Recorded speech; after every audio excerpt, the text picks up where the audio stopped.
Hello, everyone.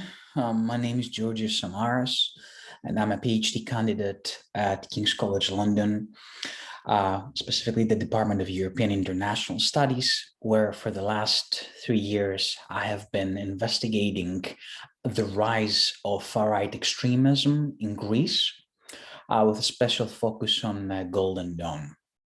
Today, I am presenting you one of my research papers called Golden Dawn's Visual Diary. To begin with this presentation, I will first explain what Golden Dawn is. For those who are not familiar with far-right extremism, Golden Dawn was founded in 1985 by Nikolaos Michaloliakos, who was the leader of the party for the last 25 years. Nikolaos Michaloliakos and Golden Dawn embraced the far-right extremist rhetoric that originally was promoted as a magazine.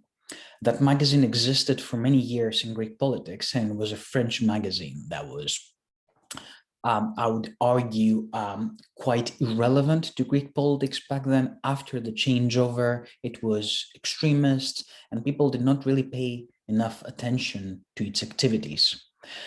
Fast forward to 2012 and the economic crisis, of course, and Golden Dawn managed to secure 12 seats in the Greek parliament. Those seats were basically the first electoral success for the party in its history and resulted in an openly neo-Nazi rhetoric in the parliament that was never seen before in the country, especially after the collapse of the dictatorship in the 70s. In the same year, the party was fully banned from all mainstream media. That included TV channels, radio stations, all mainstream sources that completely banned the party because a member of Golden Dawn attacked another MP on live television. And that, of course, showed for the first time that Golden Dawn's rhetoric and approach is quite violent. This was followed by a number of other violent incidents, including murders. In the past decade, where Golden Dawn was engaging in violent attacks against migrants, left-wing rapper Pavlos Fissas was also murdered in Athens by two enforcers of Golden Dawn. And later, and after a very lengthy trial that lasted more than 6 years, the party was found guilty and sentenced in October 2020. All of its leaders are currently jailed, except one who is on the run. And all of them have no longer any political rights in the country, which means that they're not eligible to run in any Greek elections. So, first of all, it's very important to look at far-right extremism and populism. The association between extremism and terrorism in Greece is quite vague, but it has been established by some scholars. There is this obligation by the party and other, of course, extremist parties as seen in Europe, where they have to bring back to the political system in a form. And this form is usually dictated by a number of norms, depending, of course, on the context of the country and the ideology that they embrace. So far-right extremism mostly relies on ideas related to democracy. And in many cases, extremist parties in Europe have used an ultranationalist rhetoric, and they often embrace violence. Of course, it's not a common secret that extremism can be combined or associated with other ideologies or even styles. One of those styles is populism. And as a thin-centered ideology, it uses the same narrative to separate the pure people, as populists tend to call them, from the corrupt elite, from the corrupt politicians who are widely seen as traitors or enemies to the system, and the ones who don't want people to be powerful. And of course, this is a matter of sovereignty, which has to be defended at all costs. Since my research is looking at social media, I have established a theoretical link between social networking sites and extremism. First of all, since I'm looking at content, it's very important to explain that we're looking at visual data here on YouTube specifically. And it's about a mechanism that allows actors, users to share content on social media. This content can have different shapes or forms, but specifically on YouTube, it is primarily video and audio. We have a structured communication that is basically from many to many and not just from one person to many others. It's not passive. Social media gives this environment and builds on that environment where it allows actors to communicate and engage in the same community where communication is more active than passive. Multiple theories and, of course, researchers has shown us that extremism is favored by YouTube's algorithms, which means that content or videos are being boosted. And at the same time, that content can contain a lot of ideological properties as seen in studies into extremism, which can be racism, nationalism, xenophobia, and anti-democracy. Finally, it is very important to remember that recent studies have also shown us that those platforms, including YouTube, have not really taken a more serious stance against those phenomena on social media, which has resulted, of course, in favoring extremist content. YouTube is also affected by this. The research gap that I discovered while investigating Golden Dawn is that their social networking sites or social media remain very under-investigated. Language is a very significant barrier here, so the importance of research should be focused on Greek as well, and many international scholars are unable to do so, to translate content from Greek to English, which means that it's not really readily available. Golden Dawn's presence, of course, has not been discussed in depth, including YouTube.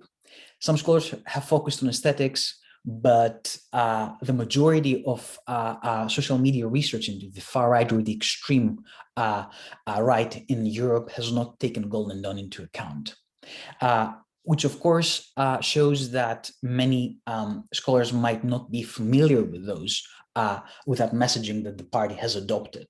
Therefore, they don't perceive it as a fringe group, but as a political party.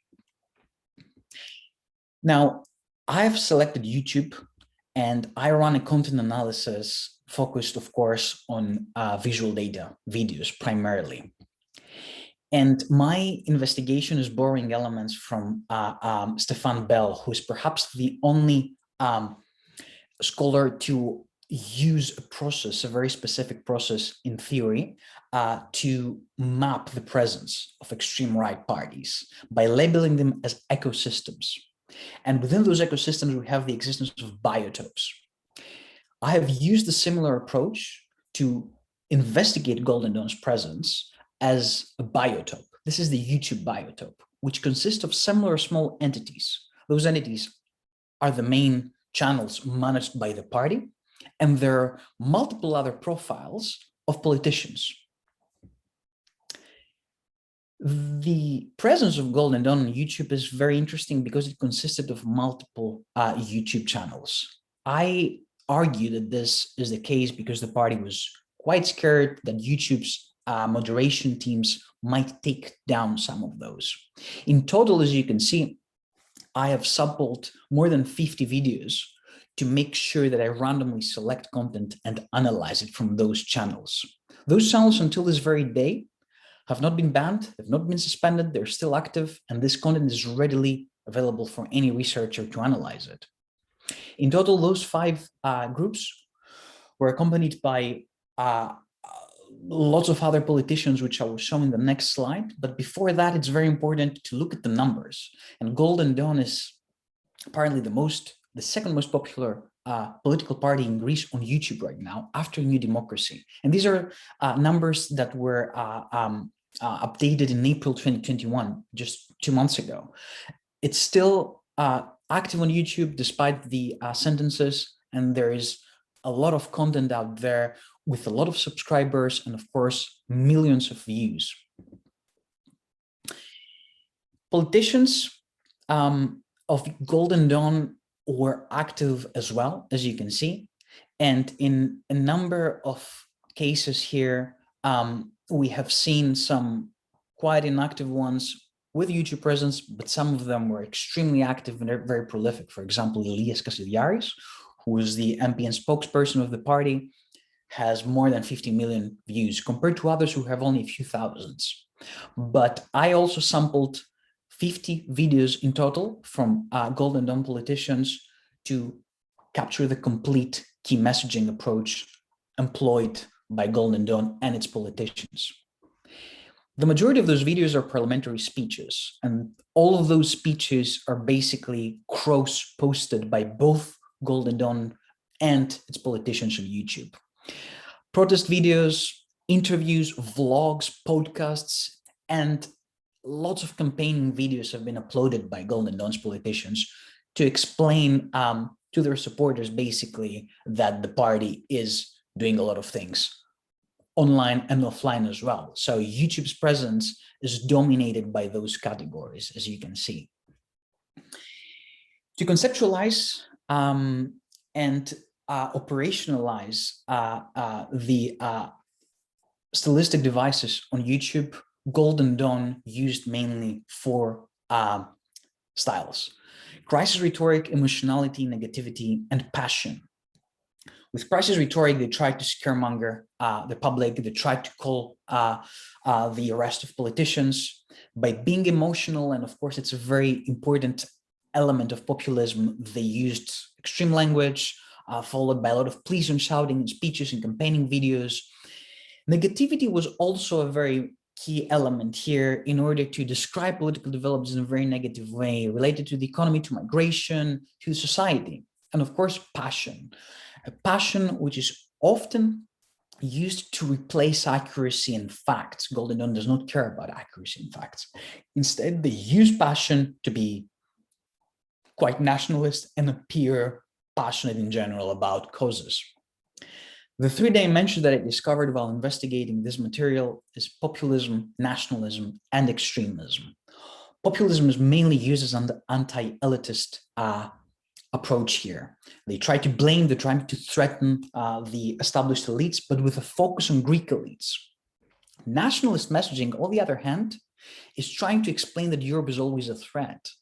It's trying to emphasize Greek sovereignty and spread its anti-migration messaging, which is very common on YouTube and the videos that Golden Dawn has been sharing all those years.